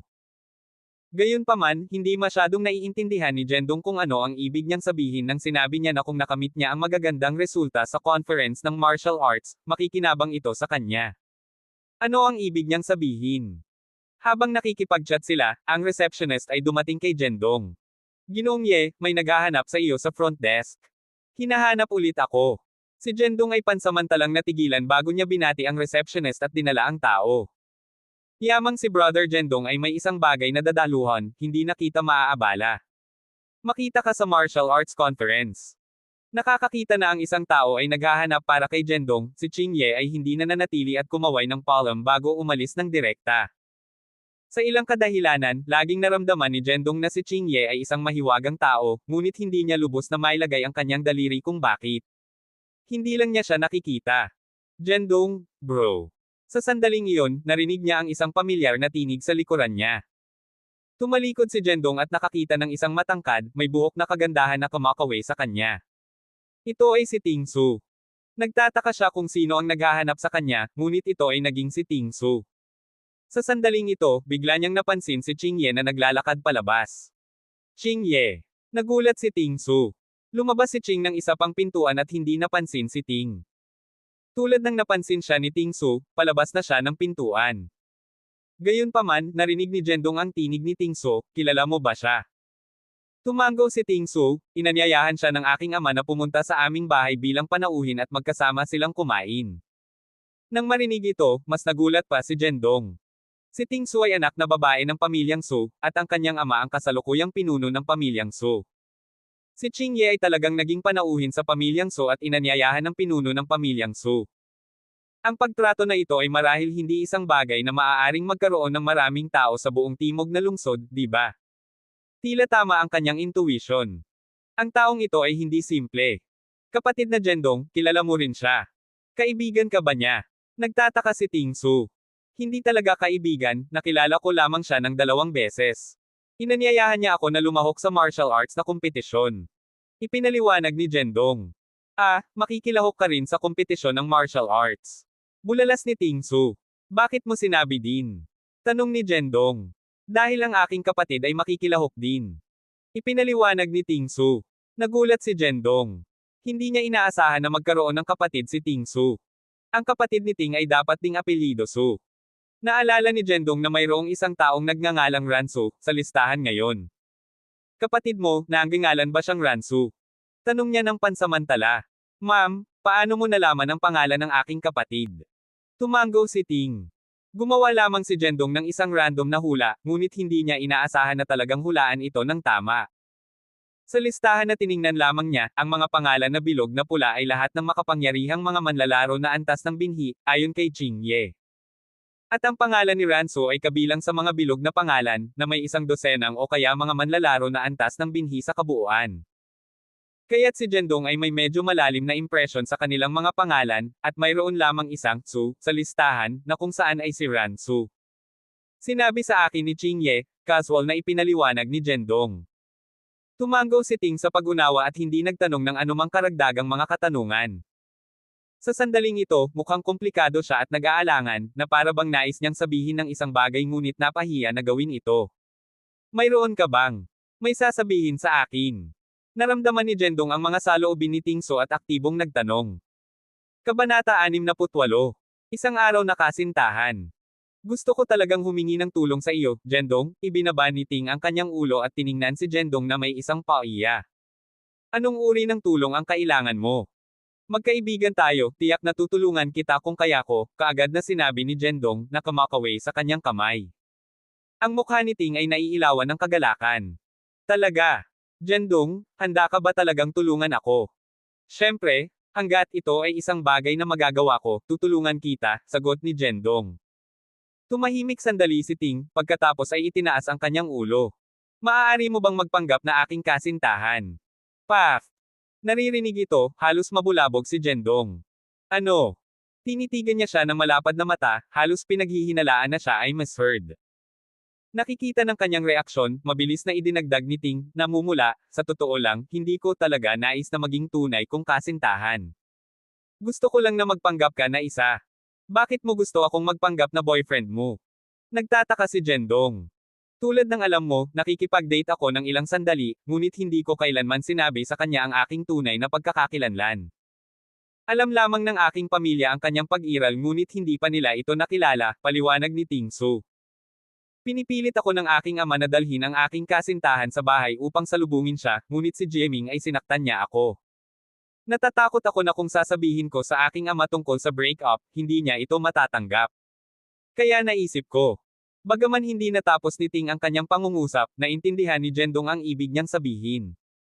Sa madaling sabi, hindi niya nais na mag-alala ang kanyang pamilya at hindi nais na sabihin sa kanila ang tungkol sa kanyang breakup sa oras na ito. Ngunit hiniwalayan na niya si Jieming Tang, kaya nais niyang makahanap ng isang tao na magpanggap na kanyang kasintahan at pumunta sa bahay ng kanyang pamilya. Well, hindi ba medyo hindi naaangkop? Kailangan mong sabihin sa iyong pamilya ang tungkol sa breakup ng mas maaga o huli. Bukod, paano kung nakikita ako ng iyong ama at talagang iniisip na ako ang isa, kung gayon mas magiging mahirap para sa iyo na ipaliwanag sa kanya sa ibang pagkakataon, hindi ba? Jendong chuckled awkwardly. Akala niya si Ting Su ay humihingi ng ilang tunay na tulong, ngunit ito ay naging pagpapanggap lamang na kanyang kasintahan. Kung alam niya na ito ang ganitong uri ng pabor, hindi na siya sumang-ayon ng mabilis. Kung tumutulong lamang ito sa isang kaibigan, si Jendong ay walang anumang mga pagtutol. Ngunit bago, si Ching Shenshen ay nagkaroon ng salungatan sa kanya dahil sa kanyang pakikipag-ugnay kay Ting Su. Kung nalaman niya na nagpapanggap siyang kasintahan ni Ting at sinamahan pa siya upang makilala ang kanyang mga magulang, hindi ba siya nasa malaking problema? Alam ko kung ano ang ibig mong sabihin, kapatid na Jendong. Ngunit ang aking ama ay nagkaroon lamang ng operasyon sa bypass ng puso kamakailan, at sinabi ng doktor na hindi siya pwedeng ma-stress sa oras na ito. Iyon ang dahilan kung bakit hindi ko pa masabi sa kanya. Gusto ko lang na magpanggap na ang aking kasintahan ng ilang sandali hanggang sa ang kalusugan ng aking ama ay mapapabuti, at pagkatapos ay makahanap ako ng isang pagkakataon na ipaliwanag ang lahat sa kanya. Ipinaliwanag ni Tingsu na may buntong hininga, tila medyo malungkot. Ito ay dahil sa hindi magandang kalusugan ng kanyang ama, natatakot siya na ang bagay na ito ay magiging sanhi ng stress sa kanya. Naririnig ito, hindi maiwasang makaramdam si Jendong. Ang pagiging itinapon ng kanyang pangmatagalang kasintahan ay hindi sapat, at ngayon ang kalusugan ng kanyang ama ay isang problema din. Nais niyang ipakilala ang kanyang kasintahan sa kanyang pamilya, ngunit hindi niya masabi ang totoo at makakahanap lamang ng isang tao na magpanggap. Well, ito ay medyo nakakalito. Jendong sighed inwardly, pagkatapos ay sinabi, dahil ganito, tutulungan kita. Talaga, kapatid na Jendong. Handa ka ba talagang tulungan ako? Ilang sandali lang, si Ting ay may pag-aalala na hitsura sa kanyang mukha, ngunit ngayon ang kanyang mga mata ay kumikislap na may kaguluhan. Nakikita siya ng labis, hindi maiwasang matawa si Jendong, well, nakagawa na ako ng isang pangako kanina. Bilang isang tao, hindi ako makakabalik sa aking salita. Maraming salamat, kapatid na Jendong, talagang kamangha-mangha ka. Pinasalamatan siya ni Ting, na napahiya si Jendong. Ayaw niyang sumang-ayon kanina dahil natatakot siya na magalit si Qing Shen kung nalaman niya. Ngunit dahil nagawa na niya ang pangako, hindi na niya ito maibabalik. Naisip niya sa kanyang sarili, hanggat hindi ko hayaan ang aking asawa na malaman, magiging maayos ito. Kailan ako dapat pumunta sa bahay niyo? Tanong ni Jendong. Ipinangako ko sa aking ama na dadalhin ko ang aking kasintahan sa bahay mamayang hapon. Namula si Ting at nahihiya nang sumagot. Ngayon, nagulat si Jendong. Wala namang sinabi si Ting, tumango lang siya ng may hiya. Nang makita ito, tinapik ni Jendong ang kanyang noo. Ang batang babae na ito ay talagang nagkaroon ng isang malaking puso, lumapit siya sa kanya sa huling minuto. Maaga kang sumang-ayon, hindi mo ba naisip ang gagawin mo kung hindi kita tinulungan? Si Jendong ay ngumiti ng mapait. Umiling-iling si Ting at sineseryoso, hindi, alam kong sasang-ayon ka bago ako makarating dito. Oh, paano ka sigurado? Dahil ikaw ay isang mabuting tao, kapatid na Jendong. Hindi mo ako tatanggihan. Si Tingsu ay sinabi ng same time, ang kanyang mga mata ay puno ng pagpapasya. Matapos purihin siya, medyo napahiya si Jendong. Pagkatapos ay nakahanap siya ng isang dahilan upang umalis ng isang araw at iniwan ang kumpanya kasama si Tingsu. Sa halip na umuwi ng direkta, dinala siya ni Tingsu sa isang malaking shopping mall sa sentro ng lungsod upang bumili ng damit para sa kanya. Sa kanyang mga salita, dahil sasalubungin siya ng kanyang mga magulang, kailangan niyang magmukhang presentable. Kahit na kumikilos lang ito, kailangan niyang i-play ang buong papel. Ang tindahan na pinagdalhan sa kanya ni Ting ay hindi isang ordinaryong tindahan ng damit, ngunit ang mga high-end na mga tindahan ng tatak ng luho kung saan ang isang hanay ng mga damit ay maaaring gumastos ng libo-libo. Personal niyang pinili ang mga damit para kay Jendong at sa wakas ay nagbihis siya sa isang ilaw na kulay na windbreaker na may makintab na sapatos na katad.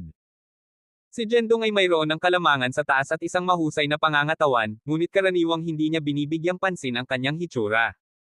Matapos ang pagbabagong anyo ni Ting sa kanya, lumabas ang buong hitsura niya. Wow! Miss, ang iyong kasintahan ay napakagwapo. Ang sangkap na ito ay tulad ng ito ay pinasadya para sa kanya. Pinuri siya ng salesperson sa tindahan ng damit na may panatiko na tingin hindi alam kung ito ay taos puso o para lamang gumawa ng isang pagbebenta. Gayunpaman, nang marinig niya ang salesperson na nagsabi na si Jendong ang kanyang kasintahan, si Tingsu ay napakasaya pa rin sa kanyang puso, at isang pahiwatig ng maligayang pamumula ay lumitaw sa kanyang mukha. Naawa na ang kasintahan na ito ay pansamantala. Magaling kung siya ang tunay niyang kasintahan. Hindi nagkakaintindihan, miss. Hindi ko siya boyfriend. Hindi niya ako boyfriend, asawa ko siya. Si Jendong ay malapit ng ipaliwanag, ngunit nagambala sa kanya si Tingso at mabilis na humingi ng tawad ang salesperson. Wala pa tayo sa bahay mo, kailangan ba nating kumilos ngayon? Umiling-iling si Jendong ng isang mapait na ngiti. Umiling-iling si Tingso at naglakad papunta sa kanya ng natural, inaayos ang kanyang kwelyo. Anyway, sumang-ayon ka na maging kasintahan ko sa isang araw. Gusto mo man o hindi, ikaw ang aking kasintahan ngayon. Kabanata 69. Isang komedya ng mga error. Matapos piliin ang kanyang mga damit, dinala ni Ting Su si Jendong Ye sa tirahan ng kanyang pamilya. Ang vilya ng pamilya ng So ay itinayo sa gilid ng isang bundok at isang nakapag-iisang mansyon. Kahit na mula sa labas, maaaring makita ng isang tao ang luho sa loob. Sa pasukan ng vilya ay isang asul na swimming pool, at mayroon ding mga artificial na upuan ng bato sa patio. Ang estilo ng arkitektura sa loob ay sumandal patungo sa tradisyonal na disenyo ng sinauna, na nagpapalabas ng isang hangin ng kapangyarihan at luho. Narito na tayo, ito ang aming tahanan. Pinarode ni Ting So ang kotse sa labas ng gate at nagturo patungo sa villa. Si Jendong ay tumingin sa gilid at nakita ang iba't ibang mga top-of-the-line na mga sports car na nakapark ng walang tigil. Hindi nakakagulat na isa sila sa apat na pangunahing pamilya, mayaman talaga sila. Ito ang pinakaagarang impresyon ni Jendong. Ngayon ay naintindihan niya kung bakit sinabi ni Cheng Shanshen na ang kanilang pamilyang Shen ay nasa ilalim ng apat na pangunahing pamilya. Kung ikukumpara sa mansyon ng pamilyang Su, ang mga ari-arian ng pamilyang Shen ay talagang wala. Tayo na. Sinabi ni Ting, na kumuha ng inisyatibo upang mailink ang kanyang braso kay Jendong. Bago sabihin ni Jendong ang anuman, pinangunahan niya siya patungo sa villa. Ang gate ng villa ay automatiko at binuksan habang papalapit sila. Sa sandaling iyon, ang isang matandang lalaki na mukhang isang butler ay lumabas. Miss, bumalik ka na, binati sila ng matandang lalaki at nagulat na makita si Jendong na nakalink si Ting. Ito ay dapat nakasintahan ni Miss. Narinig ko na si Miss ay nakikipag-date sa isang tao, at ngayon ay sa wakas ay nasisiyahan akong makilala siya. Namula si Ting at ipinakilala si Jendong, ito si Wang, ang aming butler. Kasama niya ang aming pamilya ng higit sa 20 taon at pinapanood ako na lumaki. Siya ay tulad ng aking lolo. Hello. Ngumiti si Jendong at tumango sa matanda. Dahil dito, masigasig ang kasambahay at pinuri si Jendong, mabuti, talagang mabuti, si Ginong Ye ay gwapo at kahanga-hanga. Ang aking binibining ay may magandang mata. Si Jendong ay medyo nahihiya sa papuri ng kasambahay, habang si Ting sa tabi niya ay nahihiya ngunit medyo mayabang din. Nga pala, nasaan ang aking ama at kapatid? Tanong ni Ting. Ang master ay nagpapahinga sa silid, at lumabas ang batang master sa umaga at hindi pa bumalik. Ipinaliwanag ni Wang, ang kasambahay. Tumango si Ting at sinabi kay Jendong, kapatid na Jendong, pupunta ka muna sa bulwagan, hahanapin ko ang aking ama. Pagkatapos magsalita, inutusan niya si Wang, ang kasambahay na alagaan siya at pumunta upang tawagan ang kanyang ama. Si Wang ang kasambahay ay masigasig at dinala si Jendong sa bulwagan. Bagaman ang mansyon na ito ay mukhang napakalaki mula sa labas, si Jendong ay nabigla pa rin sa luho sa loob. Ang tuktok ay isang pabilog na chandelier na nakalagay sa mga sapphires, at ang mga dingding ng silid ay nakabitin na may iba't ibang mga pintura ng tanyag na tao at mga asul at puting antigo. Kahit na ang bawat palapag ay isa-isa na dinisenyo, na nagbibigay ito ng isang parang panaginip na pakiramdam ng fairyland. Matapos dalhin siya sa bulwagan, si Wang, ang kasambahay na nagluluto ng tsaa para sa kanya at pagkatapos ay nagpunta sa kanyang sariling negosyo. Young master, bumalik ka na. Butler Wang, nakita kong nagdala ka ng isang tao sa bahay ngayon, sino iyon? Iyon ang kasintahan ng binibini na dinala niya. Tulad ng iniwan ni Wang sa bulwagan, narinig ni Jendong na may isang tao mula sa pamilyang So na bumalik. Young master, dapat bang kapatid ni Ting na si Ransu, sino ang bumalik? Sa pakikinig sa pag-uusap sa labas, vaguely na nahulaan ni Jendong ang pagkakakilanlan ng tao. Ang pamilyang Su na ito ay tumakbo, na napili bilang isang manlalaro ng binhi, ay dapat magkaroon ng malaking lakas. Hindi mapigilan ni Jendong ngunit nais na makita kung anong uri siya ng tao. Habang nagmumuni-muni siya, pumasok si Ransu sa bulwagan. Ang isang binata tungkol sa parehong edad tulad ni Jendong, na may magandang mukha, at mga tampok ng mukha na katulad ni Ting Su. Kahit na hindi sila magkakilala, makikita mo ang kanilang relasyon sa dugo. Hello? Dapat ikaw ang kapatid ni Ting, Ransu. Ako. Bastos ka, lalabanan kita. Ngumiti si Jendong at malapit nang makipagkamay kay Ransu nang makita niya ang ibang tao na nasa itaas ang kanyang kamao at tatumbok ito sa kanya. Napakabilis ni Ransu, at malakas ang kamao. Bago dumating ang suntok, nadama ni Jendong ang isang gust ng hangin, na nagpapahiwatig ng lakas na nilalaman sa suntok. Bagaman malakas si Ransu, hindi rin mahina si Jendong. Kung paanong ang kamao ng ibang tao ay malapit nang matumbok sa kanya, siya ay sidestep at madaling iniwasan ito. Kapatid, ako ang kasintahan ng iyong kapatid, bakit mo ako hinahagupit? Tanong ni Jendong sa pagkalito. Medyo nalilito siya ngayon at hindi malaman ang sitwasyon. Hindi pa niya nakita si Ransu dati, at wala siyang sama ng loob. Bukod dito, dumating siya ngayon bilang kasintahan ni Ting, kaya bakit gustong patayin siya ng taong ito? Hahabulin kita, bastos ka. Gaano ka manggahas na mapang-api sa aking kapatid? Papatayin kita ngayon. Si Ransu na umungol at muling susugod. Ibig sabihin niya ang negosyo, ang bawat isa sa kanyang mga galaw ay mabangis at malakas. Parang determinado siyang matumbok si Jendong. Ano ang pinagsasabi mo? Kailan ko binabaliwala si Ting? Jendong dodged at ipinaliwanag, ngunit si Ransu ay hindi nakinig. Inatake niya ng walang tigil. Ilang sandali lang, nagtataka si Jendong tungkol sa lakas ni Ransu. Bilang isang seeded player sa martial arts tournament, dapat siya ay lubos na makapangyarihan. At ngayon, walang duda tungkol dito. Si Ransu ay talagang napakalakas. Ayon sa pagtatansya ni Jendong, dapat na umabot si Ransu sa huling yugto ng maliwanag na puwersa, at isang hakbang lamang ang layo mula sa madilim na puwersa. Bagaman ang kanyang lakas ay hindi maihahambing kay Jendong, sa isang lugar tulad ng Nanzhou City, siya ay itinuturing na napakalakas. Mapahamak paano magiging napakabilis ang taong ito. Matapos ang ilang mga pag-ikot, hindi pa hinawakan ni Ransu si Jendong, at nagsisimula siyang magpanik. Itigil mo yan, ayokong saktan ka. Sinubukan ni Jendong na mga tuwiran sa kanya. Ngunit si Ran na nagagalit. Ano ang ipinagpapalagay mo? Ayaw mo akong saktan. Sa palagay mo ba masasaktan mo ako? Halika, maglaban tayo ng harapan. Si Jendong ay umiwas pag-atake ni Ran, ngunit hindi siya nakipaglaban. Kaya ipinapalagay ni Ran na si Jendong ay mabilis lamang, ngunit hindi masyadong malakas. Tiyak na hindi nais ni Jendong na lumaban, ngunit nakikita ang agresibong tindig ni Ran, alam niya na kailangan niyang kumilos o kung hindi man ay mapapawi siya magpakailanman. Excuse me. Tulad ng muling pag-atake ni Ran, sa wakas ay ginawa ni Jendong ang kanyang pagkilos. Ha! Itinapon niya ang isang suntok ng napakabilis kay Ran na hindi maaaring gumanti sa oras. O hindi. Bagaman malinaw na nakikita ni Ran, ang suntok ni Jendong ay napakabilis para sa kanya na yumigtad sa oras, at siya ay natamba na may isang suntok lamang. Isang suntok lang. Bilang isang seeded player sa martial arts tournament, siya ay natalo ng isang pagkilos lamang. Kabanata 70. Kilalanin ang magulang. Mapahamak ito, hindi ko inaasahan na ikaw ay napakabuti. Hinawakan ni Ransu ang kanyang tiyan sa sakit sa lupa. Siya ay nagpupumilit na tumayo, ngunit nang tumingin siya muli kay Jendong, wala nang pag-aalipusta at disdain na mayroon siya dati. Sa halip, naging seryoso siya. Hindi mo ako matalo, kaya huwag kang sumubok. Ayokong magdulot ng problema. Mabait na pinapaalalahanan siya ni Jendong. Ngunit hindi ito pinahahalagahan ni Ransu, bastos ka. Kaya paano kung hindi mo ako matalo? Manggahas ka na mapang-api sa aking kapatid, kahit na hindi kita matalo, kagatin pa rin kita. Malinaw na si Ransu sa pag-aalaga sa kanyang kapatid. Siya ay isang tipikal na pagpoprotekta ng kapatid na babae. Ngunit ang sinabi niya na ginawa ni Jendong na medyo nalilito, kailan ko binyo bully ang iyong kapatid? Dinala ako ni Ting ngayon. Paano ko siya mapang-api?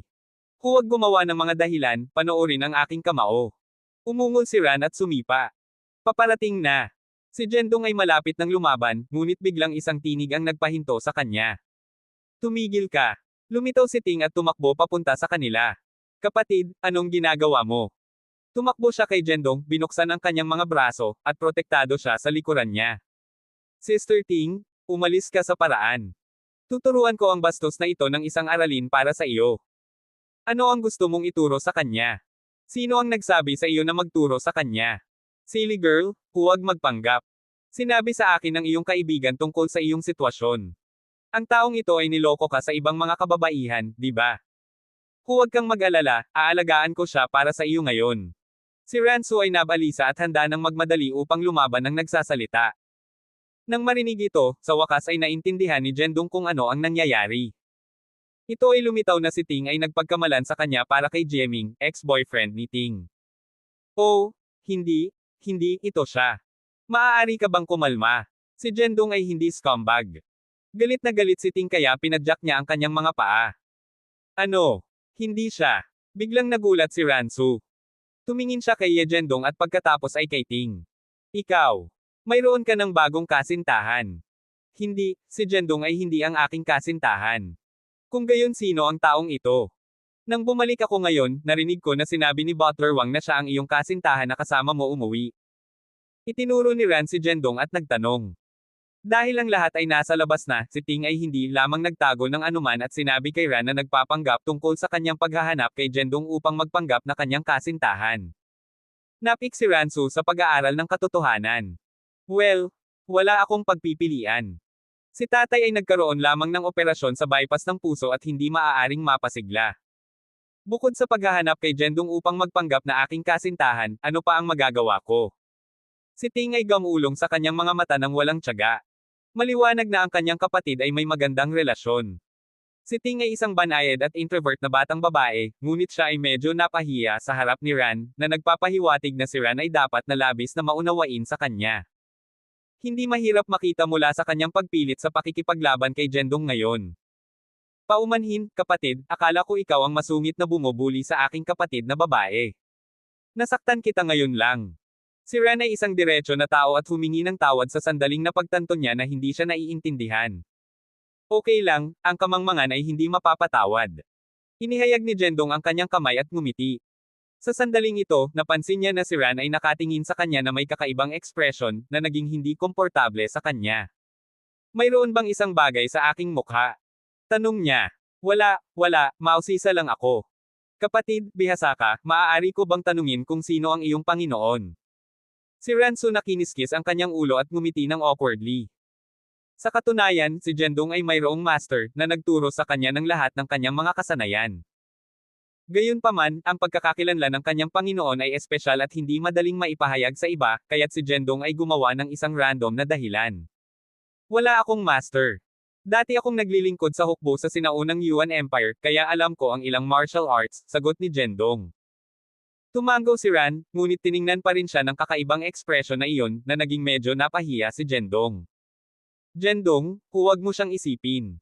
Ang aking kapatid ay isang panatiko lamang sa martial arts. Kung kausapin mo siya tungkol sa ganitong uri ng bagay, siya ay nagpe-practice.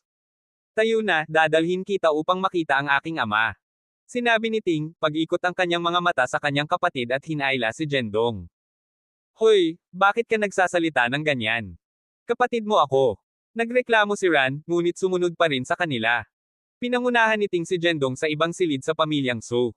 Sa loob, isang taong may edad na nasa isang sutla na balabal ay nakaupo sa isang talahanayan ng tsaa, na gumagawa ng tsaa. Siya ay lumitaw sa kanyang ika-50, ngunit sa kabila ng kanyang edad, hindi siya nagpakita ng mga palatandaan ng pagtanda. Sa kabilang banda, tumayo siya ng matangkad at naglabas ng isang hindi nakikita na presyon. Parang dapat siya ang ama ni Ting. Bagaman ito ang unang pagkakataon na nakita ni Jendong ang taong nasa gitna na ito, agad niyang nahulaan ang kanyang pagkakakilanlan. Oo, tama siya. Ang nasa hustong gulang na tao sa harap niya ay ang biological na ama ni Ting, ang kasalukuyang pinuno ng pamilyang Su, si Ding Tiansu. Tatay. Si Ting ang unang lumakad at tumawag. Narito ang lahat. Si Ding Tian ay gumagawa ng tsaa, nang makita si Ting at ang iba pa ay pumasok, inilagay niya ang set ng tsaa at tumayo. Ang kanyang tingin ay lumampas sa kanyang sariling mga anak at nakarating muna kay Jendong. Hello, Uncle Su. Si Jendong ay bumati, pagkatapos ng lahat, isang junior, kaya agad siyang tumango at yumuko nang magkita sila. Tatay, hayaan mo akong ipakilala sa iyo. Ito ang aking kasintahan, Jendong Ye. Agad na ipinakilala siya ni Ting sa kanyang ama. Sa totoo lang, hindi na kailangan ng kanyang anak na babae na ipakilala sa kanya. Sinuri na ni Ding Tian si Jendong mula ulo hanggang paa. Upang maging matapat, kahit na si Jendong ay medyo kinakabahan sa sitwasyong ito. Pagkatapos ng lahat, nakilala niya ang mga magulang ng kanyang kasintahan ngayon bilang kanyang kasintahan.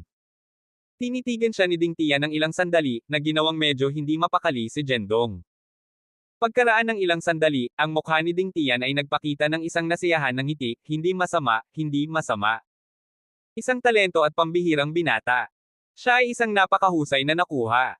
Nakikita ng nasisiyahan ng ngiti ni Ding Tian, sa wakas ay huminga si Jendong ng isang buntong hininga. Kahit na ang kanyang kasintahan ay peke, dahil narito siya, nais niyang mag-iwan ng magandang impresyon sa matanda. Tatay, dahil oras na ng hapunan at narito ang kasintahan ni Tin, bakit hindi natin hiniling ang chef na maghanda ng pagkain at umupo upang kumain at mag-chat? Iminungkahi ni Ransu. Tumango si Ding Tian. Oo naman. Pagkatapos magsalita, agad na tinawag ni Ran ang lingkod upang ipaalam sa kusina. Kalahating oras pagkatapos, handa na ang isang mesa ng masayang hapunan. Alam ng mayayamang pamilya na ito kung paano masisiyahan ang pagkain, at ang mga pagkain ay lalong katangi-tangi, na may iba't ibang mga inukit at lutong estilo. Ang apat sa kanila ay may isang buong talahanayan ng pagkain, at ang gastos ng hapunan na ito ay marahil sapat para sa isang ordinaryong tao na makakain sa loob ng isang taon. Sa katunayan, ang mayayaman ay willful.